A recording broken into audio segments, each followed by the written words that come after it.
Gold, trusted gold buyers. మీరు తాకట్టు పెట్టిన బంగారాన్ని విడిపించి ఈ రోజు ఉన్న మార్కెట్ ధరకు కొనబడును.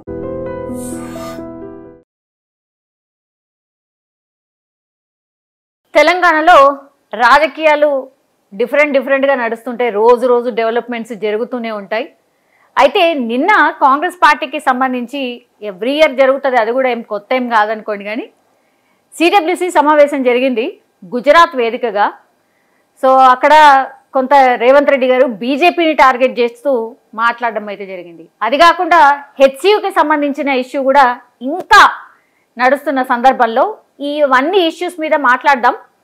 మనతో పాటు ఉన్నారు tribal finance development corporation chairman doctor Bellaiah Naik గారు మనతో పాటు ఉన్నారు. ఒక్కసారి మాట్లాడే ప్రయత్నం చేద్దాం. సార్ నమస్తే. సార్ నమస్తే అమ్మా. ఎట్లున్నారు? బాగున్నాను, మీరు ఎలా ఉన్నారు? Fine sir. చాలా రోజుల తర్వాత అట్లాగే కార్పొరేషన్ చైర్మన్ అయిన తర్వాత ఐ థింక్ ఫస్ట్ టైం మిమ్మల్ని మీట్ అవుతున్నాను సార్. అవునా? yes sir. So we are so late, unfortunate. అవును. First congratulations sir. Thank you అమ్మా. yes sir. ఎట్లుంది? మంచిగా ఉందా సార్? Corporation tribal welfare financial development corporation కాబట్టి డెఫినెట్లీ ట్రైబల్స్ కి సంబంధించి అంటే ముందు డిఫంక్ట్ అయిన ఉండే లాస్ట్ 10 years లో. ఇప్పుడు దాన్ని మళ్ళీ ఫంక్షన్ లోకి తీసుకొస్తున్నాం. లాస్ట్ 7 సంవత్సరాలు కంప్లీట్ ట్రైబల్ బడ్జెట్ అంట ట్రైకార్కి ఇచ్చిన డైవర్ట్ చేసేసి ఒక్కరికి కూడా లోన్స్ ఇవ్వకుండా అసలు కార్పొరేషన్ మెయిన్ ఎజెండా ఏంటంటే అన్ఎంప్లాయిడ్ యూత్ కు సెల్ఫ్ ఎంప్లాయ్మెంట్ క్రియేట్ చేయడం కోసం సపోర్ట్ చేయడం. అది ఆల్మోస్ట్ ఆల్ 10 years లో 5 years జీరో ఇంప్లిమెంటేషన్. అసెంబ్లీలో బడ్జెట్ కేటాయిస్తారు, ఆ బడ్జెట్ని తీసుకెళ్ళి ఎటు డైవర్ట్ చేసేస్తారు, ₹1 రిలీజ్ చేయకపోవడం అనేది జరిగింది. కాంగ్రెస్ గవర్నమెంట్ వచ్చినాక మొత్తం ఈ 1.5 yearలో ఆల్మోస్ట్ ఆల్ మొత్తం రివ్యూ చేసి దాదాపు 1,370 కోట్లు ఈ సంవత్సరానికి 24-25 దాన్ని ఇచ్చినటువంటి. అంటే ఈ కార్పొరేషన్ పుట్టిన కాడ నుంచి ఏ రోజు అంత డబ్బు ఇవ్వాలి. ఎప్పుడు 40 కోట్లు, 50 కోట్లు, 60 కోట్లు, 300 కోట్లు, 100 కోట్లే. ఫస్ట్ టైం రేవంత్ రెడ్డి గారి నాయకత్వంలో బట్టి గారు ఇనిషియేషన్తో 1,360 కోట్లు ఇవాళ ట్రైబల్ వెల్ఫేర్ ఫైనాన్షియల్ డెవలప్మెంట్ కార్పొరేషన్కి రావడం. అందులో మేజర్గా రాజీవ్ యువ వికాసం పేరుతోని 1,15,000 మందికి వీఆర్ గివింగ్ ఫస్ట్ టైం 1,15,000 మందికి ఒక అకాడమిక్ ఇయర్లో బెనిఫిట్ ఇవ్వడం అనేటటువంటిది యూ కాంట్ ఇమాజిన్, అసలు ఊహించలేదు. రెండోది మొత్తం ట్రైబల్స్లో ఒక 30 తెగలు ఉంటాయి. ప్రిమిటివ్ ట్రైబల్స్ ఉంటారు, పీవీటీజీస్ అంటారు. అంటే ఇంకా సంచార దశలో జీవితాన్ని గడుపుతున్నటువంటి తెగలు, అత్యధిక వెనుకబడ్డ తెగలు. ఒక మాటలో చెప్పాలంటే ఒక పూట భోజనం చేస్తున్న తెగలు, హంటింగ్ మీద ప్రకృతి మీద ఆధారపడి జీవిస్తున్న తెగలు. మన దగ్గర 20,000 16,000 కుటుంబాలు ఉంటాయి. వాళ్ళ అన్ని కుటుంబానికి ఒక లోన్ ఇవ్వాలనేది మా ప్రభుత్వం తీసుకున్న నిర్ణయం సాచురేషన్ మోడ్లో. సంచార జాతులు అంటే వాళ్ళకు ప్రాపర్ గా అడ్రస్ ఉండదు, అటు ఇటు తిరుగుతూ ఉంటారు. వాళ్ళ గురించి సంచార ప్రిమిటివ్ అంటే ఇప్పుడు చెంచులు ఉన్నారు మన దగ్గర. వాళ్ళు ఏంది హంటింగ్ మీద ఆధారపడతారు. ఇప్పటికీ చిన్న చిన్న ఎలకలు అవి ఇవి తెచ్చుకొని తినేటటువంటి పరిస్థితి. సొంతంగా వ్యవసాయం చేసి పండించి తినడం అనేది చాలా తక్కువ. చేపలు పట్టడము, లేకుంటే అడవిలో తేనెలు తెచ్చుకోవడం, అడవి ఉత్పత్తుల మీద ఆధారపడడం అన్నట్టు. కాబట్టి అటువంటి తెగలను ఇంకా పూర్తి స్థాయి మిగతా ఈక్వల్ డెవలప్మెంట్లో చూడం మనం స్పెషల్ ఫోకస్ చేయాల్సి ఉంటుంది వాళ్ళ కల్చర్ ప్రకారం. అందుకనే మేమేం చేస్తున్నామంటే వాళ్ళ ప్రతి కుటుంబానికి ఒక లోన్ ఇవ్వాలని నిర్ణయం తీసుకొని ఏ లోన్ అయితే వాళ్ళు బాగుపడతారో ఏమి ఇస్తే, అంటే మనం ఇక్కడ నుంచి 4 స్కీమ్లు ఐడెంటిఫై చేసి మీరు పెట్టుకోవాలనేది కాకుండా ప్రభుత్వం ఆర్థిక సాయం చేస్తుంది, బ్యాంకు అవసరం కూడా లోన్ ఇస్తుంది. మీరు ఏం చేసుకుంటారు మిమ్మల్ని అడుగుతాను నేను అనుకోండి, అమ్మ మీకు మేము సపోర్ట్ చేస్తాం, ఏం చేసుకొని నువ్వు కుటుంబాన్ని పోషించుకోగలవు అనేది నేను అడిగినప్పుడు నువ్వు నీ కెపాసిటీని బట్టి ఏ పని చేసుకోగలను, ఏ వ్యాపారం చేసుకోగలను అనేది మీరు నిర్ణయించుకున్న తర్వాత అది మేము సపోర్ట్ చేసి దాన్ని ఎస్టాబ్లిష్ చేసి ఇస్తాం. ట్రైనింగ్ లాంటిది కూడా ఉంటుంది, ట్రైనింగ్ ఇస్తాము, మళ్ళీ గైడింగ్ ఉంటుంది, ఆ తర్వాత మానిటరింగ్ ఉంటుంది. అదే సార్, పైసా ఇస్తారు కానీ దాన్ని వేస్ట్ కాకుండా చూడడం కూడా వెరీ వెరీ ఇంపార్టెంట్. మేము ట్రైనింగ్ పార్ట్ని కూడా గవర్నమెంట్ తీసుకుంటున్నాం ఈసారి. అయితే ఒక ఎన్జిఓతో టైఅప్ అయి తర్వాత ఒక 1-2 years వరకు కూడా మానిటరింగ్ ప్రాసెస్ చేద్దామని మేము ట్రైకార్ నుంచి తీసుకున్నాం నిర్ణయం. వెంకటరామన్ గారి అబ్బాయి నడిపిస్తుంది, ఇంటర్నేషనల్ లెవెల్ రినౌడ్ ఒక ఆర్గనైజేషన్ ఉంది, వాళ్ళతో మాట్లాడినాం మేము. ఇంకా టైఅప్ పెట్టుకోవాలి, దే ఆర్ రెడీ, వాళ్ళు కన్సల్ట్ ఇచ్చారు. వాళ్ళు ఏందని చేస్తారంటే ఒక ఎంఎస్ఎంఈ పెట్టిన తర్వాత 2 years దాకా వాళ్ళకు గైడ్ చేస్తారు. మార్కెట్ ఎట్లా ఉంది, మార్కెట్లో ఏం మోడిఫికేషన్స్ తీసుకోవాలి, వాళ్ళు ఎట్లా చేస్తే ఇంకెంత ప్రాఫిటబుల్గా నడిపించుకోగలుగుతారు అంటే ఈ స్కిల్స్ లేవు మాకు. పని చేయగలుగుతారు ట్రైబల్స్ కానీ ఈ market skills, market study skills, వస్తున్నటువంటి ఇన్నోవేటివ్ మెథడ్స్ లేకపోవడం వల్ల చాలా మంది మేము లోన్లు ఇచ్చిన తర్వాత కూడా డిఫంక్ట్ అవుతున్నాయి. నేను చైర్మన్ అయినాక చాలా ఎంఎస్ఎంఈలు ఏవైతే మేము 50-60 లక్షలకు లోన్లు ఇచ్చి సబ్సిడీ ఇచ్చినటువంటి 50 లక్షల దాకా సబ్సిడీ ఇచ్చిన యూనిట్స్, క్లోజ్ అయిన యూనిట్స్ అన్నీ కూడా తెరిపించినది జరిగింది. నేనే తిరిగి పర్సనల్గా ఒక దగ్గర అయితే ఏం లేదు, ఒక 30,000 కరెంటు బిల్లు ఉన్నది వాళ్ళకి పెండింగ్. గవర్నమెంట్ నుంచి వాళ్ళు సప్లై చేసిన వాటికి బిల్ రాలే 5 లక్షలు. అవి లేక 20 కుటుంబాలు రోడ్డు పడ్డాయి. నేను సొంతంగా 30,000 ఇచ్చి కరెంటు బిల్లు కట్టించేసి ఇమీడియట్గా యూనిట్ని స్టార్ట్ చేయించాను. పిఓతో మాట్లాడి 5 లక్షల లోన్ వాళ్ళకు రొటేటింగ్ ఇవ్వండి అని చెప్పిస్తే ఇమీడియట్గా ఇస్తే ఆ యూనిట్ ఇప్పుడు 20 ఫ్యామిలీస్ మళ్ళీ నడుస్తున్నాయి.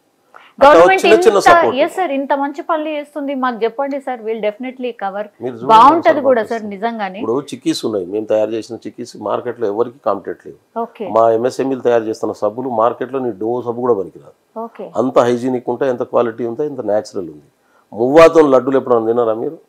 ఇప్పుడు ఐరన్ ఎనిమియాతో బాధపడుతుంటారు చాలా మంది లేడీస్, ఎనామిక్ ఉంటారు, ఐరన్ కంటెంట్ తక్కువ ఉంటుంది. మన వాళ్ళు ఇక్కడ అమ్ముతుంటారు లడ్డు. మా ఎంఎస్ఎంఈలు తయారు చేసిన లడ్డు చూడండి, ఒకసారి వాడితే మీరు ఇక వదిలిపెట్టరు. అదే ఇప్ప పువ్వుతోని లడ్లు గవర్నమెంట్ కే సప్లై చేస్తుంది. అది ఎవరికన్నా ఇస్తారు, ఎవరికన్నా మార్కెటింగ్ కావాలంటే ఇస్తారు. అయితే అది ఆన్లైన్ లో పెట్టించే ప్రయత్నం చేస్తున్నాం మేము. ఈ జొమాటో వీటితో టైఅప్ చేయించి, అమెజాన్ వాళ్ళతో టైఅప్ చేయించి వాళ్ళన్నీ కూడా ఆన్లైన్ లో సప్లై చేయించే పని కూడా పెడుతున్నాను. ఎందుకంటే పర్మనెంట్ గా వాళ్ళకు సొల్యూషన్ వస్తుంది. అంటే గవర్నమెంట్ ఏజెన్సీ మీదనే డిపెండ్ కాకుండా క్యాష్ అండ్ క్యారీ లెక్క పెడితే వాళ్ళకి ఇంకెక్కువ నడుస్తుంది, ఇంకెక్కువ పనిచేస్తారు. అది జరుగుతుంది. ఒక ఇన్నోవేటివ్ మెథడ్ లో ప్రభుత్వం ఆ కుటుంబాలని, ట్రైబల్స్ ని ఆర్థికంగా నిలదొక్కుకోవడం కోసం చేయాల్సిన అన్ని ప్రయత్నాలు చేస్తుంది. Very nice sir. ఇది నిజంగానే అంటే ట్రైబల్స్ కొంత ఇంత చేస్తున్నారు కదా సార్, ఇంత ఇనిషియేషన్ తీసుకుంటుంది కాబట్టి కొంత వాళ్ళకు కూడా ప్రచారమో లేకపోతే వాళ్ళు ఏం చేస్తున్నారో జనాలకు ఇట్లా ఉన్నాయి వాళ్ళ దగ్గర నుంచి కూడా కొనుక్కోవచ్చు అనేది కూడా తెలిస్తే వాళ్ళకు కూడా బాగుంటుంది సార్, వాళ్ళకు కూడా బెనిఫిట్ అవుతుంది. Definitely will try that side also sir if you support. Definitely మిమ్మల్ని అందరినీ ఒకసారి తీసుకెళ్తాను నేను యూనిట్స్ దగ్గరికి, మీడియాని కూడా తీసుకెళ్ళి ఒకసారి అంతా చూపిద్దాం. ఆ ప్రచారం చేయడంలో వెనకబడున్నాం, అదే సమస్య. మాకు దొరికిన ప్రతి సమయం ప్రతి పని వాళ్ళకు జనాల కోసం ఇన్వైట్ చేస్తున్నాం తప్ప పని చేస్తున్నాం కానీ ప్రచారం చేయడంలో వెనక ఉన్నాం. కాబట్టి అపోజిషన్ వాళ్ళు ఏం పని చేస్తలేరు అనుకుంటారు, గ్రౌండ్లోకి పోయినాక తెలుస్తుంది వాళ్ళకి. తెలియదు అంటే ఈ ఒపీనియన్ మేకర్స్ ఉంటారు, కొంత సోషల్ ఒపీనియన్ మేకర్స్, గాలిలో తిరిగే బ్యాచ్ ఒకటి ఉంటుంది. వాళ్ళు ఏం చేస్తారంటే వాళ్ళు పైన తిరిగి ఆ పైన ఉన్నటువంటి ఒపీనియన్ ఒరిజినల్ ఒపీనియన్ అని ప్రాంప్టింగ్ చేస్తూ ఉంటారు అన్నట్టు. కాబట్టి ఆ సెక్షన్ ఇచ్చేదే ప్రజాభిప్రాయంగా నడుస్తూ ఉంటుంది. అందుకే నేను ఎప్పుడు చెప్తా, నిజం గడప దాటక ముందే అబద్ధం ఊరంతా చుట్టొస్తుందట, నిజం బయలుదేరిన తర్వాత అబద్ధం పారిపోతుందట.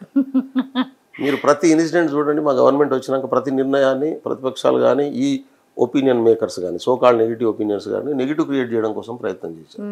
ఒకప్పుడు మేము కొట్లాడేది ట్రైబల్ రైట్స్ కోసం, కాంగ్రెస్ గవర్నమెంట్ ఉన్నప్పుడు, అప్పుడు నేను పార్టీలో లేను, ఫారెస్ట్ రైట్ యాక్ట్ తీసుకోవాలని కొట్లాడుతున్నప్పుడు టైగర్స్ ఏం అవుతారు ట్రైబల్స్ కోసం మాట్లాడితే అని ఈ సోకాల్డ్ ఎన్విరాన్మిస్టుల పేరు మీద కొనసాగుతున్నటువంటి మీడియా బ్యాచ్ ఒకటి ఉంటుంది.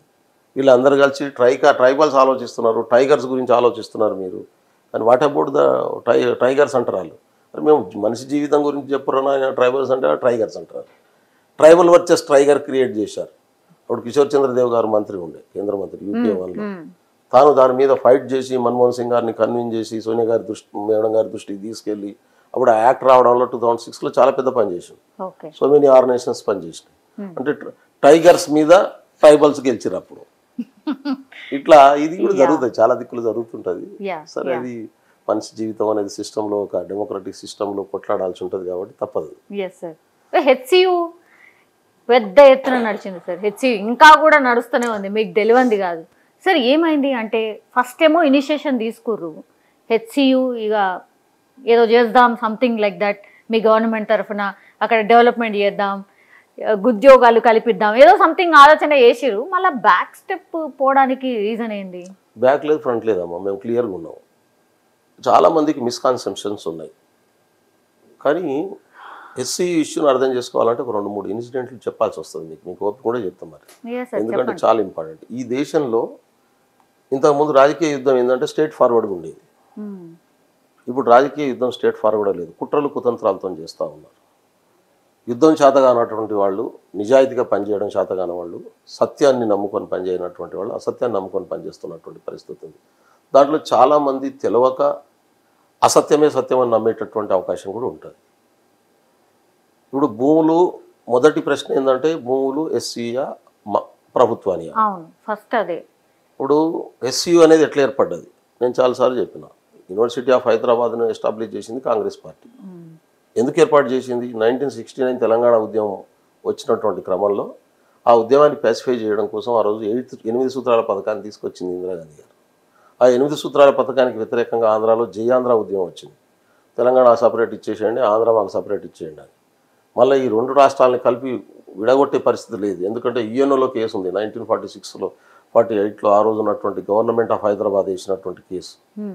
ఏది ఇండియా మా మీద ఆక్యుపై చేసిందని చెప్పి 1946లో అప్పుడున్నటువంటి ప్రభుత్వం, 47లో స్వతంత్రం వస్తే 48లో నిజాం ప్రభుత్వంలో న్యాయశాఖ మంత్రిగా ఉన్నటువంటి మంత్రి యూఎన్ఓలో కేసు వేసిండు.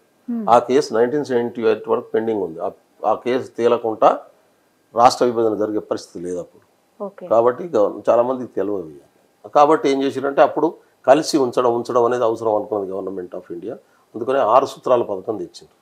ఆ 6 సూత్రాల పథకం 371Dలో పెట్టినటువంటి పరిస్థితి. అందులో హైదరాబాద్ యూనివర్సిటీని ఏర్పాటు చేశారు. అందులో సెకండ్ పాయింటే university of Hyderabad establishment, education పరంగా ప్రియారిటీ ఇవ్వడం కోసం తెచ్చినటువంటి దానికి 2324 ఎకరాలు 20 ఎకరాల భూమి ఆ రోజు ఉన్నటువంటి ప్రభుత్వం ఇచ్చింది. ఒక ఎగ్జిక్యూటివ్ ఆర్డర్ ద్వారా ఇచ్చింది. ఆ భూమిని అప్పుడే రిజిస్ట్రేషన్ చేసి ఉంటే అయిపోయేది. ఆ వీసీ అప్పుడే కంట్రోల్లో కట్టుకొని వాళ్ళ కంట్రోల్లో పెట్టుకుంటే అయిపోయేది. అది జరగలేదు. 2024లో ఆ రోజు ఉన్నటువంటి తెలుగుదేశం ప్రభుత్వం ఆ రోజు ఉన్నటువంటి అవసరాల రీత్యా యూనివర్సిటీ నుంచి 534 ఎకరాల భూమిని తీసేసుకున్నది. దానికి బదులుగా 397 ఎకరాల భూమిని యూనివర్సిటీకి ఇచ్చింది. ఇంకో సర్వే నెంబర్ 25 తీసుకున్నది. సర్వే నెంబర్ 36-37లో ఉన్నటువంటి భూమిని యూనివర్సిటీకి ఇచ్చింది. ఈ యూనివర్సిటీకి ఆ రోజు ఉన్నట్టు ఉమ్మడి ఆంధ్రప్రదేశ్ ప్రభుత్వానికి జరిగినటువంటి అగ్రిమెంట్. అది మేము చేసింది కాదు, కాంగ్రెస్ పార్టీ చేసింది కూడా కాదు. తెలుగుదేశం పార్టీ అధికారంలో ఉన్నది, చంద్రబాబు నాయుడు గారు ముఖ్యమంత్రిగా ఉన్నాడు, చంద్రబాబు నాయుడు గారు చేశారు పని. భూమి తీసుకున్నాడు ఆయన. ఆ ప్రభుత్వం తీసుకొని ఒక ప్రైవేట్ కంపెనీకి 400 ఎకరాల భూమిని స్పోర్ట్స్ డెవలప్మెంట్ పేరు మీద అమ్మేసిండు. 400 ఎకరాలు అమ్మేసిండు. ఎకరం 50,000 చొప్పున 400 ఎకరాల భూమిని సేల్ డీడ్ చేసిండు, అమ్మేసిండు. మామిడిపల్లిలో 450 ఎకరాలని సేల్ డీడ్ చేసిండు. అదేంది అగ్రిమెంట్ ఆఫ్ సేల్ చేసిండు. 2004లో ఎన్నికలు జరిగినాయి. మేము అధికారంలోకి వచ్చినాం. కాంగ్రెస్ పార్టీ, రాజశేఖర రెడ్డి గారు ముఖ్యమంత్రి అయ్యిండు. అయిన తర్వాత 2006లో ఆ భూమిని ఆ సేల్ డీడ్ను క్యాన్సల్ చేసి ప్రభుత్వం మీకు ఇయ్యదు, ఇది మేమే డెవలప్ చేస్తామని వెనక్కి తీసుకున్నాం. ప్రభుత్వం అమ్మింది, గత ప్రభుత్వం అమ్మితే మా ప్రభుత్వం వెనక్కి తీసుకున్నది, కాంగ్రెస్ పార్టీ ప్రభుత్వం వెనక్కి తీసుకున్నది. అగ్రిమెంట్ ఆఫ్ సేల్ను క్యాన్సల్ చేసింది, ప్లస్ ఈ అమ్మినటువంటి భూమిని వెనక్కి తీసుకున్నది. సరే, కొన్నా ఆయన, నేను ప్రభుత్వం దగ్గర కొన్నా, డెవలప్మెంట్ కోసం కొన్నా, నేను డబ్బులు కట్టినా, నా భూమి నాకే ఇవ్వాలి, ప్రభుత్వం ఒకసారి అమ్మేసినాక ఎట్లా వెనక్కి తీసుకుంటుందని కోర్టుకు పోయిండు. కోర్టుకు పోతే రాజశేఖర రెడ్డి గారు ఉన్నప్పుడే కోర్టుకు పోయిండు. 2006లోనే ఆయన కోర్టులో నడుస్తుంది. తెలంగాణ రాష్ట్రం ఏర్పడ్డది. ఏర్పడ్డ తర్వాత 10 సంవత్సరాలు టీఆర్ఎస్ వాళ్ళు అధికారంలో ఉన్నారు. ఆయన హైకోర్టులో పోయిండు, అటు నుంచి సుప్రీంకోర్టు దాకా పోయిండు. ఏ ప్రభుత్వం ఆ తర్వాత తెలుగుదేశం ప్రభుత్వం కావచ్చు, కాంగ్రెస్ ప్రభుత్వం కావచ్చు, టీఆర్ఎస్ ప్రభుత్వం కావచ్చు, దాన్ని కొట్లాడి వెనక్కి తీసుకొచ్చేటటువంటి ప్రయత్నం చేయలేదు. ఎవరు కూడా చేయలేదు. మేము చేసినాం. రేవంత్ రెడ్డి గారు ముఖ్యమంత్రి కాగానే ఎక్కడెక్కడ భూములు అన్యాక్రాంతం అవుతున్నదో ఆలోచించి ఆ అన్యాక్రాంతమైన ప్రభుత్వ భూముల్ని ప్రభుత్వ పరం చేయడం కోసం హైడ్రా వేస్తే అందరూ అప్రిషియేట్ చేశారు. తర్వాత దాన్ని పొలిటిసైజ్ చేసే ప్రయత్నం చేశారు. ఆ తర్వాత ఇంకా ఎక్కడ ఇటువంటి కేసులు పెండింగ్ ఏమేమి ఉన్నాయని చూస్తే ఇది కూడా ఉంది. దీని మీద కూడా మంచి అడ్వకేట్లను పెట్టి కొట్లాడి ఆ భూమిని ప్రభుత్వానికి ఇవ్వాలనేది వెనక్కి తీసుకొచ్చినాం. యూనివర్సిటీ అమ్మేసింది, దానికి బదులు భూమి తీసుకున్నది అగ్రిమెంట్లో భాగంగా. రైట్, కోర్టులో పెండింగ్ ఉంది కాబట్టి న్యాచురల్గా ఎక్కడ భూమి అక్కడే పడి ఉన్నది. అది ఎత్తుకుపోనికి ఉండదు కదా ఎవరు. భూమి మా ప్రభుత్వం చేతిలోకి వచ్చిన తర్వాత దాన్ని ఆ ఏరియా అంతా ఐటీ కారిడార్ డెవలప్ అవుతున్నటువంటి ప్రాంతం. ఇప్పుడు హైటెక్ సిటీ అక్కడే ఉంది, ఇండస్ట్రియల్ ఫైనాన్షియల్ డిస్ట్రిక్ట్ అక్కడే ఉంది, దానికి పక్కనే ఈ భూమి అవతల పక్కన ఉన్నది. కాబట్టి జనరల్గా ఇండస్ట్రియల్ ఇన్ఫ్రాస్ట్రక్చర్ కార్పొరేషన్ ఏం చేస్తుంది, అది గవర్నమెంట్ కార్పొరేషన్. ఎక్కడెక్కడ ఏ డిమాండ్ ఉంటే, ఏ ఇండస్ట్రీస్కి ఎంఎస్ఎంఈలకు డిమాండ్ ఉంటే అక్కడ ఒక వెంచర్ చేసి భూములను రోడ్లు వేసి కరెంట్ వేసి ఇన్ఫ్రాస్ట్రక్చర్ను క్రియేట్ చేసి కంపెనీలకు ఎకరం 1 ఎకరం 2 ఎకరాలు ఏ కంపెనీ ఎంత ఉంటుంటే వాళ్ళకి అలాట్ చేసి దాని దగ్గర నుంచి డబ్బులు తీసుకుంటారు.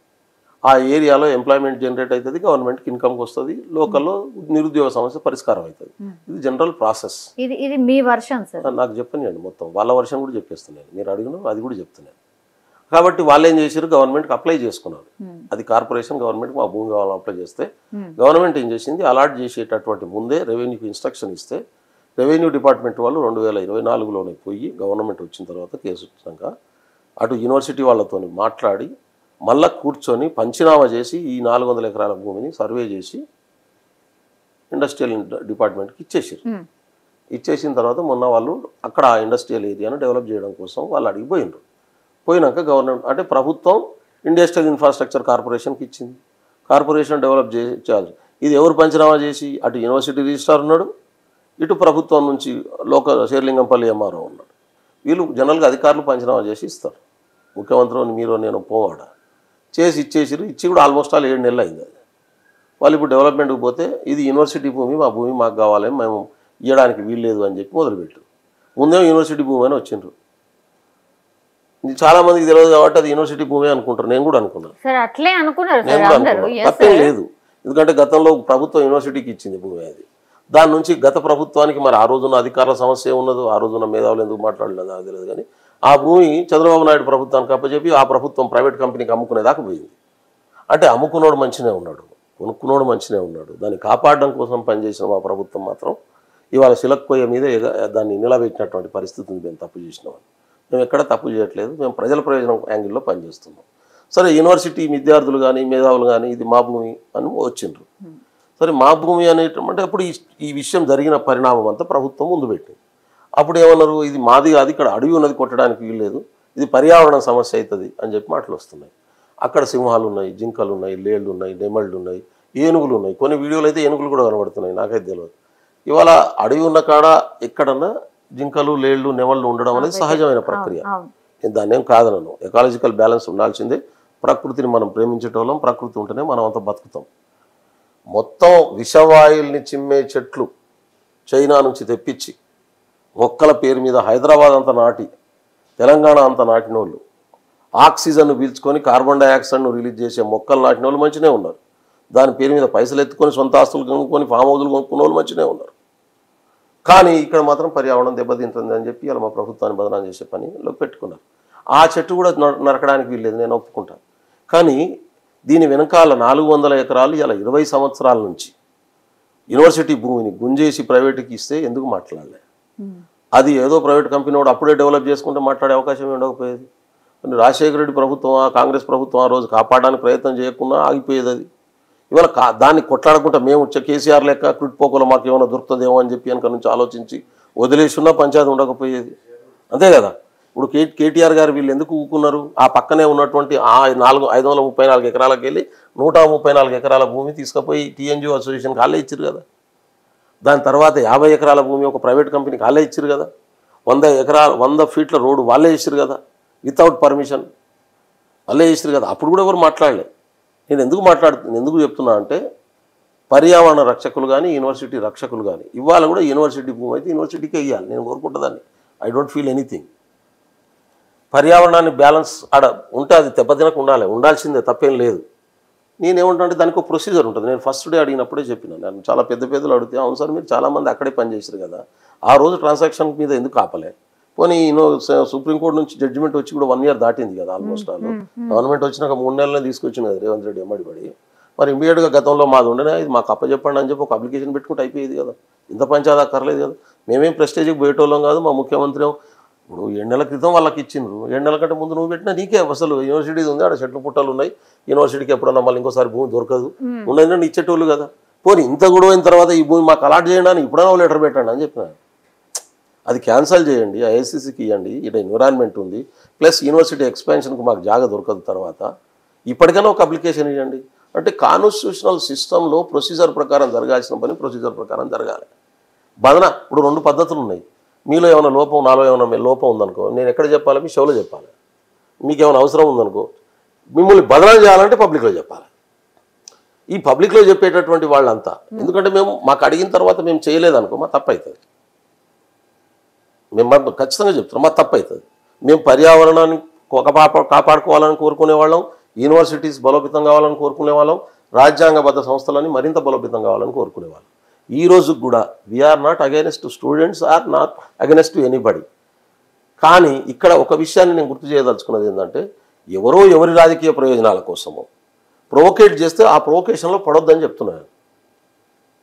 ఇది ఎటువంటి మూమెంట్ని తయారు చేశారంటే అన్నా హజారే లాంటి moment.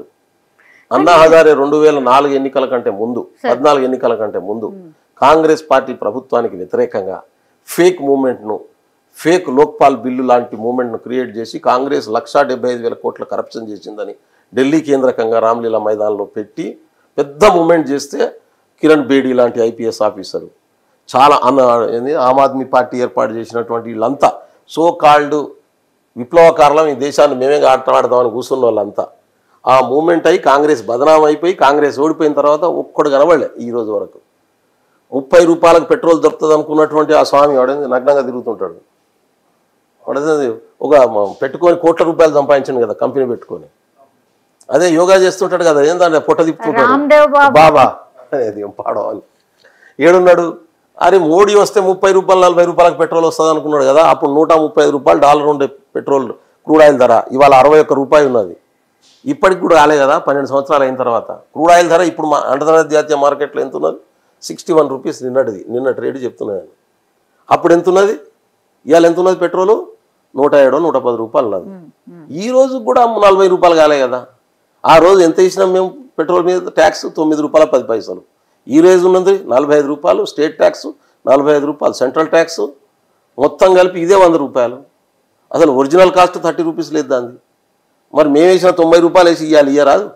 State and central tax ఎగిరిపోతుంది కదా. ఏమో సార్, పార్టీలు ప్రజలు మాత్రం నష్టపోతుంది మాత్రం ప్రజలే సార్. మీరు ఏదన్నా అనుకోండి, మళ్ళీ అట్లా మీరు జనరలైజ్ చేయదు. ఐఎమ్ స్పీకింగ్ అనే పర్టికులర్ ఇష్యూ. నేను జనరలైజ్ చేసి మాట్లాడట్లేదు. నేను అదంతా తిరిగి మళ్ళా పడుతుంది ఎవరి మీద, తప్పించుకోవడం కోసం మాట్లాడే మాట్లాడు. నేనేమంటా అంటే పబ్లిక్ అర్థం చేసుకోవాల్సింది, మీరు ఒక ఇండిపెండెంట్ జర్నలిస్ట్, మీ ఇంటెన్షన్ ఏంది? జనాలకు మేలు జరగాలి, వాస్తవాలు తెలవాలి. నా ఇంటెన్షన్ ఏంది? నేను I'm a representative of public. నేను పబ్లిక్ సేవకుని కాబట్టి పబ్లిక్ వాస్తు తెలవాలి. 400 ఎకరాలు మీరు అంటే ఏదో డెవలప్మెంట్ కోసం తీసుకుందాం అనుకున్నాం. ఇప్పుడు మేము తీసుకోలే, అది ప్రభుత్వ భూమిగా గత ప్రభుత్వం తీసుకున్నది, దాని డెవలప్మెంట్ ముందుకు పోయింది. అది ప్రైవేట్ వాళ్ళు తినేద్దామని కుట్ర చేస్తే అదంతా ఓకే సార్. 400 ఎకరాలల్లో 20 ఏళ్ల నుంచో లేకపోతే అసలు 50 ఏళ్ల నుంచి ఏ హ్యాపెనింగ్ లేదు అక్కడ. ఆబ్వియస్లీ చెట్లు ఉంటాయి, మీరు అన్నట్టుగా నెమళ్ళు ఉంటాయి. మరి అట్లాంటప్పుడు సార్ అక్కడ కొన్నైనా వన్యప్రాణులు ఉంటాయి. పైన డ్రోన్లో లేకపోతే ఇంకేటో మీ వ్యవస్థ ద్వారా అన్ని చూసుకొని ఉంటారు కదా, అవి తరలించో, చెట్లను ఏం చేయాలా, సంథింగ్ ఏదో చేసో అట్లా ముందుకు పోవాల్సింది కదా. బుల్డోజ్గా మీరు ఉగాది రోజున హాలిడేస్ ని చూసుకొని అట్లా చేసిండ్రు అనేది కదా సార్. అట్లనే కదా. అట్లా చేయలేదమ్మా. ఇప్పుడు ఏంటంటే ఇదే మిస్కన్సెప్షన్. మార్ఫింగ్ మీడియా క్రియేట్ చేసినటువంటి హ్యాపీనెస్ ఒక ఇమేజ్ ఒకటి దేశవ్యాప్తంగా. అరే టైమ్స్లో కూడా ఎప్పుడన్నా తెలంగాణ గురించి మాట్లాడగలిగినారా మీరు? గంటలు స్టోరీలు చేసిండు దీని మీద. అంటే ఎవరి ప్రయోజనాల కోసం చేస్తున్నారు అనేది అది ఇంపార్టెంట్. ప్రజల ప్రయోజనాల కోసం ఖచ్చితంగా తప్పు పెడతా. మేనేజ్ ఏంది? బ్రోకర్లు, అమ్ముడు పోయిన బ్రోకర్లు వాళ్ళంతా. నేషనల్ మీడియాలో ఉన్నటువంటి చాలా ఛానల్స్ ఎవ్వడు పైసలు ఇస్తే వాడు బ్రోకర్లుగా మారి పనిచేస్తున్నటువంటి వాళ్ళు. I'm sorry to say, I most respect the media. Central media ఎట్లా తయారైందంటే, ఇక్కడ కూడా చాలామంది ఛానల్స్ ఎట్లా తయారైందంటే, ప్రజల ప్రయోజనం లేదు, డెమోక్రటిక్ వాల్యూస్ లేవు, నేను నా కుటుంబం ఏం ప్రయోజనం వస్తుంది, నేను ఎట్లా సంపాదించుకోవాలి. This is the agenda behind the total episode. వాళ్ళకు ఒక్క సెకండ్ ప్రజల ప్రయోజనం వచ్చినా పోరాదు. ఇదే సెంట్రల్ యూనివర్సిటీకి ఆడనే ఉంది కదా పక్కనే. మార్కింగ్ చేసిన 400 ఏరియాలో ఎన్ని జింకలు ఉన్నాయి, ఎన్ని చెట్లు ఉన్నాయి? మీరు ఒక మంచి ప్రశ్న అడిగినారు. ఈ 400 ఎకరాల్లో ఉన్నటువంటి వన్యప్రాణులు కానీ, చెట్లు కానీ, ప్రకృతి కానీ ఒకవేళ మనం తీసేస్తే ఎంత నష్టం జరుగుతుంది? దాన్ని మనం ఎట్లా రిక్యూప్ చేయగలం? ఒకవేళ రిక్యూప్ చేయలేని నష్టం జరిగితే అసలు దానికి అందుకు ఇవ్వాలి, దాన్ని క్యాన్సిల్ చేసి మనం దీన్ని ఇంకో పద్ధతిలో ఉపయోగించలేమా అనేటటువంటి చర్చ జరగడం అనేది అవసరం. మీరు ప్రశ్న అది అది అది వాల్యూడ్ ప్రశ్న. అది సమాజానికి, ప్రకృతికి, మానవ జాతికి ఉపయోగపడే ప్రశ్న. నేను అంటున్నాను, ఈ ఇష్యూ రాకముందు ఎవరైనా ఆ ఇష్యూని ముందుకు తీసుకొచ్చే వాళ్ళు ఉండాలి కదా. ఇప్పుడు ప్రభుత్వం అధికారులు ఇచ్చిన రిపోర్ట్ మీదనే నిర్ణయం తీసుకుంటుంది. రేవంత్ రెడ్డి గారికి ఏం కోపం లేదు, ఆడున్న వన్యప్రాణులు అంటే వ్యతిరేకత లేదు, ప్రకృతి అంటే వ్యతిరేకత లేదు. ఆయన దృష్టికి మాకీడ ఇది 50,000 ఇన్వెస్ట్మెంట్ రాబోతున్నది, 5 లక్షల ఎంప్లాయ్మెంట్ను జనరేట్ చేయబోతాం, చేస్తాం, 5 లక్షల మంది కుటుంబాలు బాగుపడతాయి, కాబట్టి దీనికి ఇది ఇస్తే మాకు ఉపయోగం అని చెప్పి ఒక డిపార్ట్మెంట్ అప్లికేషన్ పెట్టుకున్నది. అది గవర్నమెంట్ ఏజెన్సీ. ఇంకో అప్లికేషనే లేనప్పుడు ప్రభుత్వం దగ్గర వచ్చిన దాని మీద డిసిషన్ తీసుకుంటుంది కదా. డిసిషన్ తీసుకున్నాక ఇదంతా చర్చకు వచ్చింది. యూనివర్సిటీ భూమి అంటే కాదని చెప్పినాం, దానికి ఉన్న క్లారిటీ ఇచ్చినాం. ఇప్పుడు ప్రకృతి పరంగా ఇక్కడ ఈ నష్టం జరుగుతుంది, ఇది బ్యాలెన్స్ చేయమంటున్నారు. ఎస్, దాని మీద ఆలోచిస్తుంది గవర్నమెంట్. ఒకటి కాదు, 4 సార్లు ఆలోచిస్తుంది. విద్యార్థులతో కూర్చున్నది, మేధావులతో కూర్చున్నది, ఎట్లా దాన్ని ప్రొటెక్ట్ చేసుకోవాలని ఆలోచిస్తున్నది. దానికి ఏమైనా ఎకాలజికల్ పార్క్ పెట్టాలన్నా, ఆ 400 ఎకరాల్లో ఎన్ని ఎకరాల్లో మనకు ఫారెస్ట్ ఉంది, నాన్ ఫారెస్ట్ ఏరియా ఎంత ఉన్నది, దాన్ని ఇంకో దానికి వాడగలమా? పోనీ 400 ఎకరాలు యూనివర్సిటీ ఈ రోజు వరకు కూడా మాకే కావాలని యూనివర్సిటీ అఫీషియల్గా రాలే. టిల్ టుడే మీరు ఇంటర్వ్యూ చేస్తున్నటువంటి టైంకు వరకు యూనివర్సిటీ యాజమాన్యం ఈ రోజు వరకు మాకు ఇది ఇవ్వండి, మేము ఎక్స్ట్రా గతంలో మాతోనే ఉండే గత ప్రభుత్వానికి మేము వేరే భూమి ఇది ఇచ్చేసి వేరే భూమి తీసుకున్నాం, మా భూమి మాకు ఇవ్వండి, అవసరం అనుకుంటే will pay for that, or మీరు ఫ్రీగా ఇవ్వండి, ఇది గవర్నమెంట్ ఇన్స్టిట్యూటే కాబట్టి something with some proposal they should come కదా. Till today there is no proposal. మీరు నేను మీడియాలో మాట్లాడుకుంటున్నాం, it will not solve the problem. మేము సిద్ధంగా ఉన్నాం. ముఖ్యమంత్రి గారి దృష్టికి తీసుకెళ్ళంగానే అది ఆ మొత్తం 22,340 ఎకరాలకు 24 ఎకరాలకు అఫీషియల్ డాక్యుమెంట్ లేదు, అప్పుడు ప్రభుత్వం ట్రాన్స్ఫర్ చేయలేదంటే ముఖ్యమంత్రి గారు ఇమ్మీడియట్గా క్యాబినెట్ సబ్ కమిటీ వేసి మీరు మొత్తం దాన్ని రిజాల్వ్ చేయండి ఇష్యూను. ఏదో పైన కాదు, శాశ్వతమైన పరిష్కారం ఇవ్వాలి. మనం యూనివర్సిటీని ప్రొటెక్ట్ చేయాలి, స్టూడెంట్స్ డిమాండ్స్ను మనం పరిశీలించాలి. అరే మా మంత్రుల కమిటీతోని విద్యార్థులు వాళ్ళతో పాటు మా ఇన్ఛార్జ్ మీనాక్షి నటరాజన్ గారు కూర్చుంటే ఆమెను తప్పు పట్టడం, ఆమె ఎట్లా పోతుంది అంటే ఆమె ఇష్యూ సీరియస్ అనుకుంటున్నది కాబట్టి విద్యార్థుల కన్సర్న్ గవర్నమెంట్కి తెలియజేయాలి కాబట్టి గవర్నమెంట్ క్యాబినెట్ సబ్ కమిటీతో కూర్చుంటే ఆమె ఎట్లా కూర్చుంటారు సెక్రటరీలు అని మాట్లాడు. బీజేపీ వాళ్ళకి తలకాయ లేదు, మినిమం నాలెడ్జ్ లేదు, అందరూ ఎంపీలు అయిపోయారు. మళ్ళీ ఎట్లనో నాకు అర్థం కాదు. ఇప్పుడు ఇష్యూ ఉన్నప్పుడు నువ్వు రిజాల్వ్ చేస్తావు, నువ్వు చేయవు. గవర్నమెంట్లో ఉన్నటువంటి విద్యార్థులతో ఆమె కూర్చున్నది, మాట్లాడింది. మా ప్రభుత్వం తీసుకున్నటువంటి నిర్ణయం ఇది కాదు, ఇట్లయితే బాగుంటుందని చెప్పి స్టూడెంట్ చెప్తున్నారు, ఇంటలెక్చువల్ చెప్తున్నారు. క్యాబినెట్ సబ్ కమిటీ రిజాల్వ్ చేయడం కోసం ప్రభుత్వం వేసింది. ఆ మంత్రులతో ఆమె కూర్చొని ఆ విద్యార్థులందరూ కూర్చుంటే ఆమె ఎట్లా కూర్చుంటుందని మాట్లాడితే దట్ ఈస్ మీనింగ్లెస్. మన ఆమె పెత్తనం చేస్తుందంటారు, లేకుంటే ముఖ్యమంత్రిని తీసేస్తున్నారు అంటే ఇవన్నీ పిచ్చి ప్రశ్నలు, పిచ్చి ఆలోచనలు. అందుకనే నేను అంటున్నాను కదా, నిజం గడప దాకట ముందు అబద్ధం ఊరంతా చుట్టొస్తుంది అంటారు చూడు. ఆ పద్ధతిలో బదనాం చేయడమే ఎజెండాగా పెట్టుకున్నట్టు ఒక 1% ఉన్నటువంటి ఏజెంట్లు ఎత్తుతున్నారు.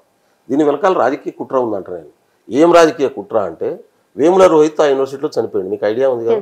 అప్పుడు 2 సార్లు రాహుల్ గాంధీ గారు వచ్చారు, మీకు తెలుసు కదా. ఆ తర్వాత ఆయన చావుకు వచ్చే పరిస్థితి క్రియేట్ చేసింది కుల అణచివేత, క్యాస్ట్ హెజిమోని. అక్కడ ఉన్నటువంటి ఆయన కులపరంగా ఆయన ఆత్మనిర్భర్ గురి అయి సూసైడ్ చేసుకునేటటువంటి పరిస్థితిని క్రియేట్ చేశారు. క్రియేట్ చేసినటువంటి వాళ్ళ మూలాలను ఎక్కడున్నాయి? ఆ రోజు బీజేపీ ఆర్ఎస్ఎస్తోనే ఉన్నాయి. ఆ రోజు తర్వాత బీజేపీ ఆర్ఎస్ఎస్గా యూనివర్సిటీలో ఎంటర్ కావడానికి అవకాశం లేదు. వాళ్ళు ఏం చేశారు అంటే, ఇప్పుడు దీన్ని ప్రభుత్వానికి వ్యతిరేకంగా క్రియేట్ చేసి హ్యాష్ట్యాగ్ అంతా రాహుల్ గాంధీకి పెట్టారు. సెంట్రల్ యూనివర్సిటీ నువ్వు పోయిన యూనివర్సిటీ ఏం సంగతి అని చెప్పి రాహుల్ గాంధీ ఇమేజ్ని ఎట్లా డ్యామేజ్ చేయాలి, మార్ఫింగ్ వీడియోలు పెట్టి రాహుల్ గాంధీ ఇమేజ్ని ఎట్లా డ్యామేజ్ చేయాలి. వాళ్ళందరి ఎజెండా అయింది యూనివర్సిటీ భూములను రక్షించడం కాదు. వాళ్ళందరి ఎజెండా రాహుల్ గాంధీని బదనాం చేయాలి, రేవంత్ రెడ్డిని బదనాం చేయాలి. నేను అంటున్నా, నిన్న కూడా 8 మంది ఎంపీలు పోయారు కదా, బీజేపీకి సంబంధించిన ఎంపీలు పోయారు కదా. వీళ్ళందరినీ అడుగుతున్నా, అరే ఒక అప్లికేషన్ ఇయ్యరాదు, యూనివర్సిటీ ల్యాండ్స్ వాళ్ళకి అలాట్ చేయండి, దానికి ఏమైనా ఖర్చు అయితే కేంద్ర ప్రభుత్వం నుంచి మేము ఇస్తాం డబ్బులు అని చెప్పి. అది గవర్నమెంట్ ఆఫ్ ఇండియా కంట్రోల్లో ఉన్న యూనివర్సిటీ కదా. లేకుంటే మీరు అందరు ఎంపీలు మాకు వచ్చిన శాలరీలోకి వెళ్ళి మేము ఇచ్చేస్తామని చెప్పి దమ్ముంటే. మాటలు పెద్ద పెద్దవి మాట్లాడతారు, రేవంత్ రెడ్డిని తిడతారు, కాంగ్రెస్ను తిడతారు, రాహుల్ గాంధీని తిడతారు. కాబట్టి మీ చిత్తశుద్ధి ఏది? నీతులు ఎవరైనా చెప్తాడు, నడిచేటోని కాళ్ళకే దుమ్మంటుకుంటుంది. మాటలు ఎవరైనా మాట్లాడతారు, పనిచేసేటోనికి తెలుస్తుంది బరువు ఏందో. కాబట్టి రాహుల్ గాంధీ గారి ఒపీనియన్ ఏంటి సార్? రాహుల్ గాంధీ గారు మా కాంగ్రెస్ పార్టీ, రాహుల్ గాంధీ కాదు మొత్తం Congress party policy pro people policy, pro democracy policy, independent institutes independence ఉండాలని కోరుకునేటటువంటి పాలసీ కాంగ్రెస్. నేను అంటున్నాను, ఇదే ప్లేస్లో కేసీఆర్ గారు ఉంటే అసలు కనీసం ఎవరైనా పిలిచి మాట్లాడటోళ్ళ, నెక్స్ట్ డే తీసుకుపోయి అందరిలో కూడా పడేసేటోళ్ళు. మేము ప్రతి సెక్రటరీకి పిలిపించి మీడియాలో మాట్లాడిన సందర్భం లేదు. విలేకరులు ప్రశ్న అడిగితే ఏందా నువ్వు చెప్పడానికి వచ్చినావా నాకని మాట్లాడుతుండే. మీరు ఇప్పుడు సెక్రటరీ పోతుర్రు. ఎట్లున్నది క్యాబినెట్లు, ఎట్లున్నది ముఖ్యమంత్రి ప్రెస్ మీటు, 100 ప్రశ్నలు అడిగినా సమాధానం చెప్పే బాధ్యత ఉన్నాం. ఎందుకంటే మేము రాజులం అనే ఫీలింగ్ మాకు లేదు. We are servant to the people. మేము ప్రజలకు పనిచేసేటటువంటి వాళ్ళం మాత్రమే. yes exactly sir అందుకే కదా we 100% believe మిమ్మల్ని democracy ఎన్నుకుంది అందుకే sir and we 100% practice democracy. yes sir yes మేము అదే చెప్తున్నాం. అడగడం మీకు బాధ అనిపిస్తే చెప్పడం, అడగడం మీ బాధ్యత. మా దృష్టికి నేను మళ్ళీ చెప్తున్నా, ఈ ఇష్యూ కాకముందే యూనివర్సిటీ కానీ, యూనివర్సిటీ యాజమాన్యం కానీ, యూనివర్సిటీలో ఉన్న ఇండివిజువల్స్ కానీ ఒక్కరన్నా ముఖ్యమంత్రి గారి దృష్టికి తీసుకొచ్చినా ఈ సమస్య అప్పుడే పరిష్కారం అయ్యేది. ఇవాళ కూడా ఏమంటున్నాం, ముఖ్యమంత్రి గారు ఎంత గొప్ప మాట అన్నారు అనుకుంటున్నాం. మీరు మొత్తం సర్వే చేయండి, యూనివర్సిటీ కంట్రోల్లో ఉన్న ప్రతి గుంట భూమికి మనం రైట్స్ ఇచ్చేద్దాము. ఆ రైట్స్ మన దగ్గర పెట్టుకోవడం తప్పు. గతంలో తప్పు చేసినాయి ఆ ప్రభుత్వాలు. తెలంగాణ 69 ఉద్యోగం నుంచి వచ్చినటువంటి యూనివర్సిటీకి మరి సర్వే చేసి ఎందుకు ఇయ్యలే? కేసీఆర్ 10 సంవత్సరాలు అధికారంలో ఉన్నాడు. ఇక కేటీఆర్ మాట్లాడుతూ ఉన్నాడు, ఎందుకు ఇప్పించలే? ఇప్పటికైనా ఆ మాటనే మాట్లాడుతున్నారు వాళ్ళు. అరే ఆ రైట్స్ అన్న చెప్పండి ఆయన, వాళ్ళకి అది కూడా ఇష్టం ఉండదు. అందుకని మేము వీఆర్ వెరీ డెమోక్రటిక్. అందుకనే క్యాబినెట్ సబ్ కమిటీ భట్టి గారి నాయకత్వంలో 2 సీనియర్ మంత్రులు ఉన్నారు. వాళ్ళ దగ్గరికి అందరు పోయి రిప్రజెంట్ చేస్తారు. మీరు కూడా రిప్రజెంట్ చేయండి. మీరు చాలా వాల్యుబుల్ ప్రశ్న అడిగింది. అక్కడ ప్రకృతిని ప్రొటెక్ట్ చేయడం కోసం what should be the measures? ఒక నోటు, ఒక లెటర్ తయారు చేసి ఇవ్వండి. నాకు ఇచ్చిన నేను తీసుకుపోయి ఇస్తాను. ఎందుకంటున్నానంటే ప్రజల పట్ల బాధ్యత ఉన్నోళ్ళు, సమాజం పట్ల బాధ్యత ఉన్నోళ్ళు చేయాల్సినటువంటి పని చేయకుండా మనం బదనాం చేసుకుంటూ తిరిగితే ఉపయోగం ఏమీ రాదు. ఇది ఎందుకు అడిగినా అంటే సార్, ఓఆర్ఆర్ చుట్టూ ఎక్కడో చెట్లు ఉన్నాయి. అయితే అది డెవలప్మెంట్ ప్రాసెస్ లో భాగంగా చెట్లను తీసి వేరే కాడ పెట్టాలి అనే ప్లాన్ చేస్తున్నట్టుగా నేను ఎక్కడో చూసా, చదివాను. అమ్మ మీకు చెప్పనా, ఐ థింక్ సో అదే అనుకుంటున్నా. 93 లక్షల ఎకరాల భూమిని చైనా ఆక్యుపై చేసుకుంది దేశాన్ని. ఒక్క మాట మాట్లాడే దేశ ప్రధానమంత్రి. గుర్తుపెట్టుకోండి, 7,40,000 ఎకరాల ఫారెస్ట్ భూమిని డిఫారెస్టేషన్ చేసింది గత ప్రభుత్వం. ఒక్క ఓపెన్ కాస్ట్ కింద ఎన్ని వేల ఎకరాలు పోతున్నాయో చూడండి.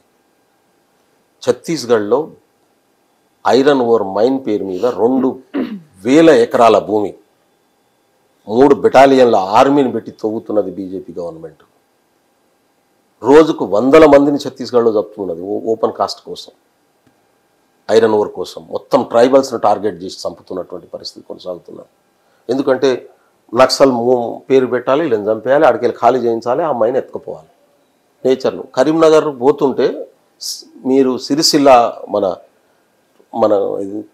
కేసీఆర్ ఇప్పుడు హరీష్ గారి కాన్స్టెన్సీ సిద్దిపేటలో ఎటువంటి అద్భుతమైన గుట్టలు ఉండేది 20 సంవత్సరాల క్రితం. మీరు పోయి గూగుల్ మ్యాప్లో చూసుకోండి, ఒక్క గుట్ట లేదు ఇవాళ. కరీంనగర్ నుంచి సిరిసిల్ల పోతుంటే ఎన్ని గుట్టలు ఉండేటి అటిండు, ఒక్క గుట్ట లేదు ఇవాళ. ఎడిపోయినాయి అని 10 సంవత్సరాల టీఆర్ఎస్ కాలంలో మొత్తం గుట్టలను అమ్ముకున్నారు. ఇలా ప్రకృతి గురించి మాట్లాడేది. 3 లక్షల మంది ట్రైబల్స్ ఒక్క పోలవరం డిజైన్తో ఖతమైపోయినారు.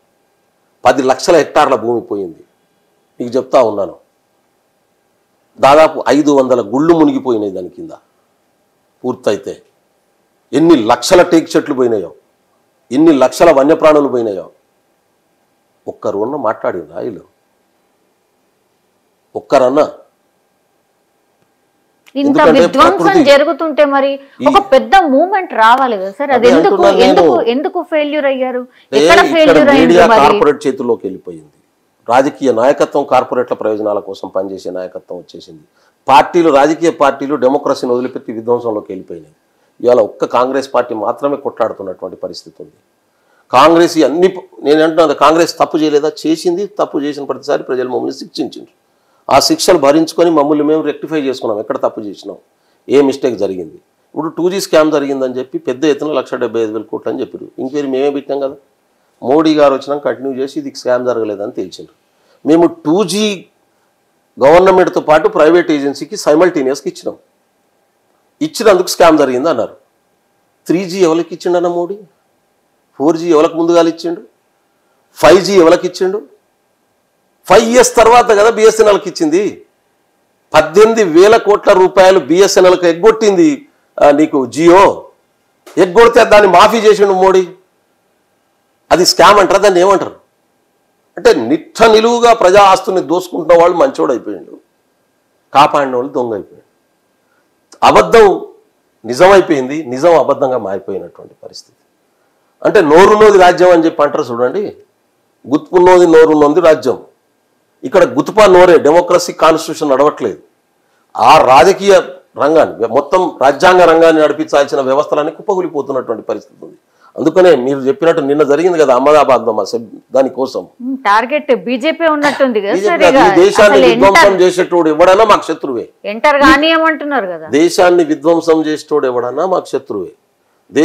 దేశాన్ని నిర్మించింది మేము, ఈ దేశానికి స్వతంత్రం తీసుకొచ్చుకున్నది మేము, ఈ దేశాన్ని కాపాడాలని చెప్పి కాంగ్రెస్ పార్టీ నాయకత్వం వహించింది. ఆ రోజు మీకు ఏడున్నది, వీళ్ళంతా జనసంఘ ఏడున్నది. బ్రిటిష్ ఈ దేశంలో కొనసాగాలి, బ్రిటిష్ వాడు ఇక్కడి నుంచి పోవడానికి వీల్లేదు. 1942 ఆగస్ట్ 9 నాడు క్విట్ ఇండియా మూవ్మెంట్ను మహాత్మా గాంధీ గారు మొదలు పెడితే క్విట్ ఇండియా మూవ్మెంట్ను బైకాట్ చేయండి అని చెప్పి స్లోగన్ ఇచ్చింది ఎవరు? జనసంఘ అధినేత. స్వతంత్రం వస్తే 3 రంగుల జెండా పెట్టొద్దు, అసలు 3 రంగుల జెండా అనేది అరిష్టం అని అన్నది ఎవరు? ఆర్ఎస్ఎస్. 2002 వరకు నాగ్పూర్ హెడ్ క్వార్టర్ మీద జెండాను ఎగరేయింది ఎవరు? ఆర్ఎస్ఎస్. అందుకేనా సార్ మీ పిలుపు కూడా బ్రిటిష్ వాళ్ళ కంటే డేంజరస్ బీజేపీ అంటున్నారు? బ్రిటిష్ వాళ్ళ కంటే డేంజర్. మా ముఖ్యమంత్రి చెప్పింది అదే. బ్రిటిష్ వాళ్ళు మహాత్మా గాంధీని లాఠీలతో కొట్టిండ్రు, జైల్లో పెట్టిండ్రు, కానీ తుపాకీ గుండ్లు వేయలే. తుపాకీ గుండ్లు కాల్చింది ఎవరు? మహాత్మా గాంధీని చంపింది ఎవరు? గాడ్సే కాదా? ఆయన రాజకీయ మూలాలేంటి? ఆర్ఎస్ఎస్ కాదా? హిందూ మహాసభ కాదా? ఏ పునాది నుంచి, ఏ ప్రయోజనాల కోసం పనిచేసిరు వీళ్ళు? అంటే ఈ దేశానికి స్వతంత్రం తెచ్చిన ఒక మహాత్ముని చంపినటువంటి వాళ్ళు. ఆ రోజు బ్రిటిషులు ఉండాలి, స్వతంత్రం వద్దు, రాజ్యాంగం వద్దు, రాచరికం ఉండాలి, మనుధర్మమే రాజ్యాంగం కొనసాగాలి, ఎస్సీ ఎస్టీ బీసీలు మహిళలు మైనారిటీలు అగ్రకుల ఆధిపత్య వర్గాలతో సమానం కాదు. ఇది కోరుకున్నోడెవడు? ఇవాళ జరుగుతున్నది కూడా అదే. రాజ్యాంగం ద్వారా అధికారం రావాలి కాబట్టి వాళ్ళు వస్తున్నారు. వచ్చిన తర్వాత అమలు చేసేది ఏంది? ఒక 1% ఉన్నటువంటి వాళ్ళ ప్రయోజనాల కోసం పనిచేయడం, అందులో కూడా 200-300 కుటుంబాల కోసం పనిచేయడం. 283 కుటుంబాలకు 16 లక్షల కోట్లు మాఫీ చేసిన వాడు మోడీ గారు. ఎంత? 283 కుటుంబాలు ఈ దేశంలో, పెట్టుబడిదారి కుటుంబాలకు 16 లక్షల కోట్ల ప్రజా సంపదను బ్యాంకుల నుంచి తీసుకున్న రుణాల్ని మాఫీ చేసింది మోడీ. కాబట్టి ఆ 300-400 కుటుంబాల కోసం పనిచేసే వాళ్ళు గొప్పవాళ్ళు అయిపోయినారు. కోట్లాది మంది జనం, ఈ దేశ జనం. ఒక్కొక్క రాష్ట్రం వాళ్ళే గెలుచుకుంటా వస్తున్నారు సార్. మరి అబద్ధం చెప్పు, మభ్య పెట్టు, మోసం చెయ్యి, నీ మైండ్ లో వాళ్ళ బ్లాక్ చిప్ను పెట్టు, నువ్వు అదే నన్ను నమ్మేటట్టు చెయ్యి, చేసి ఓటు తీసుకో. నీ ఓట్ల దొంగతనం చేస్తుంది. అదే ఇప్పుడు తెలంగాణలో ఇంప్లిమెంట్ చేస్తే అందుకని బాబాసాహెబ్ అంబేద్కర్ ఒక మాట చెప్పిండు. బాబాసాహెబ్ అంబేద్కర్ ఒక మాట చెప్పిండు, నిజం ప్రజలకు తెలియకుంటే అబద్ధమే నిజం అని జరుగుతుందని చెప్పిండు బాబాసాహెబ్ అంబేద్కర్. ఇవాళ అబద్ధమే నిజం అని భ్రమింపజేసేటటువంటి పని జరుగుతున్నప్పుడు నిజం ఉన్నదనే విషయాన్ని, నిజమేందో కూడా చెప్పాల్సిన బాధ్యత ఉన్నది. అందుకనే ఇవాళ మా మల్లికార్జున ఖర్గే గారి నాయకత్వంలో నేను గాంధీనగర్లో అహ్మదాబాద్లో జరిగినటువంటి మీటింగు సబర్మతి నది దగ్గర నిజాన్ని ప్రచారంలో ఉంచడం, నిజాన్ని ప్రజలకు చేర్చడం, నిజం ప్రజల వరకు చేరేటట్టు చేయడం అనేది కూడా అవసరం. అందుకనే అబద్ధం ఎంత దుర్మార్గంగా ఈ దేశంలో ముందుకు పోతుందో కూడా చెప్పడం అనేది బాధ్యత అనుకున్నాం. దానికి నిజాన్ని చెప్పడానికి ధైర్యం కావాలి, నిజం మాట్లాడడానికి చాలా ధైర్యం కావాల్సి ఉంటుంది. అబద్ధం నోటికి ఏది పడితే అది మాట్లాడేటోళ్ళకి ఏదైనా మాట్లాడతారు. కాబట్టి ఇవాళ నిజం మాట్లాడేటటువంటి వాళ్ళు మాత్రమే ఇక్కడ ఉండండి అనే మాట ఎందుకు అంత గట్టిగా చెప్తున్నాం? అందుకని కాంగ్రెస్ పార్టీ ప్రజల ప్రయోజనం, ఈ దేశంలో ఉన్నటువంటి చివరి వ్యక్తి రాజ్యాంగ హక్కుల్ని రక్షించబడేటటువంటి పద్ధతిలో పనిచేయడమే కాంగ్రెస్ పార్టీ కార్యకర్తలు. అయితే ఇది ఓన్లీ కాంగ్రెస్ పార్టీ యుద్ధం కాదు, నేను మళ్ళీ చెప్తున్నా, ఈ దేశ ప్రజల యుద్ధం. ఇది సమానత్వాన్ని కోరుకునేవాళ్ళు, ప్రజాస్వామ్యాన్ని కోరుకునేవాళ్ళు, రాజ్యాంగాన్ని కోరుకునేవాళ్ళు, అందరూ గౌరవంగా జీవించే జీవితాన్ని కోరుకునేటటువంటి వాళ్ళందరి యుద్ధం ఇది. ఆ రోజు కూడా కాంగ్రెస్ పార్టీ నాయకత్వం వహించింది బ్రిటిషర్లకు వ్యతిరేకంగా, కానీ మొత్తం దేశమంతా కాంగ్రెస్ పార్టీతో నిలబడ్డది. ఇవాళ మళ్ళీ అటువంటి పరిస్థితి వచ్చింది. నిన్న రేవంత్ రెడ్డి గారు చెప్పింది వచ్చిందంటే నేను వచ్చింది. రాజ్యాంగాన్ని అడ్డం పెట్టి రాజ్యాంగ ముసుగులో అధికారంలోకి వచ్చి సుప్రీంకోర్టు జడ్జిల ఇంట్లోకి వెళ్ళి కట్టల పైసలు ఎక్కడికి వెళ్ళి వస్తున్నాయమ్మా, రాకుంటే ఎట్లా? చీఫ్ జస్టిస్గా పనిచేసిన వాళ్ళు రిటైర్ కాగానే పోయి రాజ్యసభ సభ్యులు తీసుకొని పోయి మీకు పార్లమెంట్లో కూర్చున్న పరిస్థితి ఎక్కడికి వెళ్ళి కనబడుతుంది మీకు? ఈ దేశంలో భారత రాజ్యాంగము సంస్కృతి విధ్వంసం జరిగి కొంతమంది వ్యక్తుల ప్రయోజనం కేంద్రకంగా అధికారం ఒక నియంత్రితమైన పద్ధతిలో కొనసాగుతున్నది. దీన్ని రక్షించుకోకుంటే మెజారిటీ ప్రజలు బానిసలుగా మారతారు. రాజ్యాంగం రాకముందు ఎవరైతే బానిసలుగా ఉన్నారో, ఏ వర్గాలు అయితే బానిసలుగా ఉన్నారో, ఏ అధికారం లేనటువంటి వాళ్ళు, నేను ట్రైబల్, నేను ఒక లంబాడి బిడ్డను, బంజారా బిడ్డను, నాకు ఏ అధికారం లేదు. భారతదేశంలో ఏ రాజు పాలించినా, మొఘల్సా, నిజామా, ఝాన్సీనా, శివాజీనా, ఏ రాజు పాలించినా, రామరాజ్యంలో కూడా నాకు చదువుకునే హక్కు లేదు, నాకు బడికి పోయే హక్కు లేదు, నేను జ్ఞానాన్ని సంపాదించుకునే హక్కు లేదు, నేను రాజ్యం వెళ్ళే హక్కు లేదు. నాకు ఎస్సీలకు లేదు, ఎస్టీలకు లేదు, బీసీలకు లేదు, మహిళలకు లేదు. అదే కదా మను ధర్మం శాస్త్రం చెప్పేది. వాళ్ళు ఏ రాజ్యాంగాన్ని ఇంప్లిమెంట్ చేసిరు అనేది ఇంపార్టెంట్. అది హిందూ రాజులైనా ముస్లిం రాజులైనా వాళ్ళు ఇంప్లిమెంట్ చేసేది మను ధర్మాన్ని, షరియత్ను. దాని ప్రకారం ఆ రోజు ఉన్నటువంటి పాలక వర్గం, ఆధిపత్య వర్గమే పాలక వర్గం, నేను కాదు. భారత రాజ్యాంగం 1950 జనవరి 26 ఈ దేశంలో అమలు కాకముందు ఈ దేశంలో పుట్టినటువంటి ఏ స్త్రీకి బల్లెకపోయే అవకాశం లేదు. చట్టబద్ధంగా ఓటు హక్కు లేదు. ఇంత మాట్లాడుతుంది, అమెరికాలో ఓటు హక్కు లేదు. 100 సంవత్సరాల తర్వాత, 300 సంవత్సరాల తర్వాత వచ్చింది. మన దేశంలో రాజ్యాంగం మొదలైనటువంటి డే నుంచి ప్రతి మనిషికి ఓటు హక్కు వచ్చింది. ఈ దేశాన్ని పాలించడం, వ్యక్తులను సెలెక్ట్ చేసుకునే హక్కు వచ్చింది. అందరూ సమానంగా జీవించే హక్కు వచ్చింది. అగో అది తీసేసే కుట్ర జరుగుతుంది. ఈ ఇంత పెద్ద కుట్రకు నాయకత్వం వహిస్తున్నది బీజేపీ. దీన్ని కాపాడుకొని ప్రజలంతా గౌరవంగా బతికే పరిస్థితి తీసుకురావాలనుకుంటుంది కాంగ్రెస్ పార్టీ. కాబట్టి ఏ ఆలోచనలకు ఎవరి నాయకత్వం వహిస్తున్నారు, ఎటువైపు ఉండాలనేది ప్రజలు నిర్ణయించుకోవాల్సినటువంటి అవసరం ఉంది.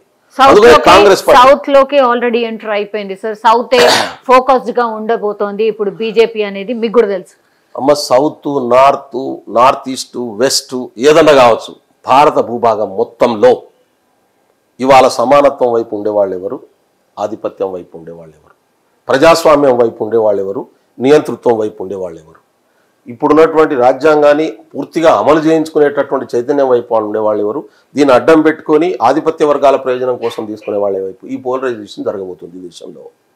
అందుకనే మా ముఖ్యమంత్రి గారు అడుగు బెట్టనివ్వం అనే మాట చెప్పిండు. తెలంగాణ చైతన్యవంతమైంది. మొత్తం భూగోళంలో రైతుల నాయకత్వంలో జరిగినటువంటి సాయుధ పోరాటం జరిగినటువంటి ప్రాంతం తెలంగాణ ప్రాంతం 1945లోనే జరిగింది. కాబట్టి చైతన్యవంతమైనటువంటి మార్గం. కాబట్టి ఇవాళ ఎన్నో రకాల మార్పులకు కేంద్రమైనటువంటి ప్రాంతం తెలంగాణ ప్రాంతం, తెలంగాణ ఉద్యమం. అందుకనే రేవంత్ రెడ్డి గారు, మా ముఖ్యమంత్రి గారు ఇవాళ తీసుకున్నటువంటి కాంగ్రెస్ జాతీయ నాయకత్వం తీసుకున్నటువంటి విషయాన్ని, సత్యాన్ని, న్యాయ రూట్ ఆఫ్ జస్టిస్ అనే పాతి మీద ఏదైతే తీసుకొని పోతున్నదో దాని మీద తెలంగాణ సమాజాన్ని సన్నిధం చేయడం కోసమే జై బాపు, జై భీమ్, జై సంవిధాన యాక్టివిటీస్ అందరికంటే ముందు కాంగ్రెస్ పార్టీ ఇచ్చి 3 నెలలు అయినా అందరికంటే ముందు తెలంగాణలో మొదలైంది. రేపు నెక్స్ట్ ఇయర్ జనవరి 26 వరకు జరగబోతుంది. ఆ లోపు ప్రతి కుటుంబానికి, ప్రతి గడపకు రాజ్యాంగం విలువల్ని, రాజ్యాంగ ప్రాథమిక హక్కుల్ని, రాజ్యాంగ బాధ్యతల్ని, రాజ్యాంగం ప్రతి వ్యక్తికి ఇచ్చినటువంటి స్వేచ్ఛను, సమానత్వాన్ని, సౌభ్రాతత్వాన్ని ఇది తీరవేర్చేటటువంటి పనిని మేము తీసుకున్నాం. కాంగ్రెస్ పార్టీ కార్యకర్తగా ఈ దేశానికి ఒక రాజ్యాంగం తెచ్చినటువంటి వాళ్ళుగా, సమానత్వ విలువలను తెచ్చినటువంటి వాళ్ళంగా మా బాధ్యత. లేకుంటే నెక్స్ట్ జనరేషన్ ఈ దేశంలో ఎస్సీ, ఎస్టీ, బీసీ మైనార్టీలు, మహిళలు బానిసలు అవుతారమ్మా. మహిళలు ఏ కులం మహిళ అయినా బానిస అవుతారు. ఎందుకంటే బ్రాహ్మణ కుల మహిళలకు కూడా మను ధర్మం ప్రకారం చదువుకునే హక్కు లేదు. ఇక మళ్ళీ చెప్తా ఉన్నాను, రాసి పెట్టుకోండి. మన ధర్మం ప్రకారం క్షత్రియులు పాలించాలి, బ్రాహ్మణులు జ్ఞానం సంపాదించాలి, క్షత్రియ పురుషులు పాలించాలి, క్షత్రియ స్త్రీ కూడా పాలించడానికి వీల్లేదు. బ్రాహ్మణ పురుషులు జ్ఞానాన్ని నేర్చుకోవాలి, బ్రాహ్మణ స్త్రీల జ్ఞానం హక్కు లేదు. వైశ్యులు పురుషులు వ్యాపారం చేయాలి, స్త్రీలకు వ్యాపారం చేసే హక్కు లేదు. శూద్రులకు ఏ హక్కు లేదు. అతి శూద్రులు అంటరాని వాళ్ళు మనుషులే కాదు, మేము గిరిజనులం, ఆటవికులం, జంతువులతో సమానం. ఇది ఆ రాజ్యాంగం చెప్పేటటువంటిది. ఇది దానికి నాయకత్వం వహిస్తున్నది బీజేపీ. అది అమలు కావాలని కోరుకుంటున్నది బీజేపీ. మేము భారత రాజ్యాంగం, ఈ మనుషులు ఇప్పుడు జంతు జాలాల్లో ఉన్నటువంటి చేపలన్నీ సమానంగా ఉన్నాయి. ఆ జాతి ఒక జాతి, కోతుల జాతి ఒక జాతి, సింహాల జాతి ఒక జాతి, ఇట్లా మానవుల జాతి, మనుషుల జాతి ఒక జాతి. ఈ మనుషులో పుట్టినటువంటి మానవులంతా సమానంగా బతకాలి అని కోరుకునేటటువంటి ఒక ప్రకృతి ధర్మాన్ని కోరుకునే పార్టీ కాంగ్రెస్ పార్టీ. అందుకని ఈ 2 పాత్రల మధ్యన జరుగుతున్నటువంటి ఇవాళ కుట్రలు కుతంత్రాలతో, ఒకటి సత్యం మీద పనిచేసేవాళ్ళు, అసత్యం మీద పనిచేసేటటువంటి వాళ్ళు. అందుకని ఇప్పుడు వాట్సాప్ యూనివర్సిటీ అని మనం మాట్లాడుకుంటూ ఉంటాం కదా. ఈ WhatsApp university is nothing but దాని బేసే అసత్యం, దాని బేసే మోసం, దాని బేసే దగ. అదే పునాదిగా పనిచేస్తుంది. అందుకని దాన్ని కన్విన్స్ చేయడం నీ వల్ల కాదు, వాస్తవాలు చెప్పడమే నువ్వు చేయగలిగింది. అందుకని మనుషులు ఈ ప్రకృతిలో ఉన్నటువంటి, అందులోనూ భారత భూభాగం, భారత ఉపఖండంలో ఉన్నటువంటి ప్రజలు ఆటవిక ప్రాథమిక జాతుల నుంచి వచ్చినటువంటి వాళ్ళు, సమానత్వ భాలజాలత్వ సంస్కృతులతో విలువలతో ఉన్నటువంటి జాతుల వాళ్ళు. అందుకని వీళ్ళ ముందు సాంస్కృతిక దాడి జరుగుతున్నటువంటి పరిస్థితి ఉన్నది. అంటే వాళ్ళ దేవీ దేవతల్ని లోకి ఎంటర్ అయిపోయి వాళ్ళను పక్కకు తప్పించేసి ఆధిపత్యపు భావజాలపు దేవీ దేవతలను చర్చించడం అంటే ఒక ప్రణాళికాబద్ధంగా ఆర్ఎస్ఎస్ గత 75 సంవత్సరాలుగా చేస్తున్నటువంటి కుట్రలు ఇవాళ సమాజానికి అర్థం చేయించాల్సినటువంటి అవసరం ఉంది. అందుకనే నేను మళ్ళీ చెప్తా ఉన్నాను, ప్రకృతి ధర్మము, న్యాయ ధర్మము, ఆదిమ ధర్మము ఇక్కడ మళ్ళీ రిస్టోర్ అవుతుంది. భారత రాజ్యాంగం దానికి ప్రాతినిధ్యం వహిస్తుంది. అందరి కోసం ఆలోచించేటటువంటి కాంగ్రెస్ పార్టీ, అందరినీ సమానంగా జీవించేటటువంటి ప్రకృతి ధర్మమే గెలుస్తుంది, మీకేం డౌట్ లేదు. అందుకనే రేవంత్ రెడ్డి గారు అంత గట్టిగా చెప్పింది. Yes, sir. Thank you, sir. Thank you so much.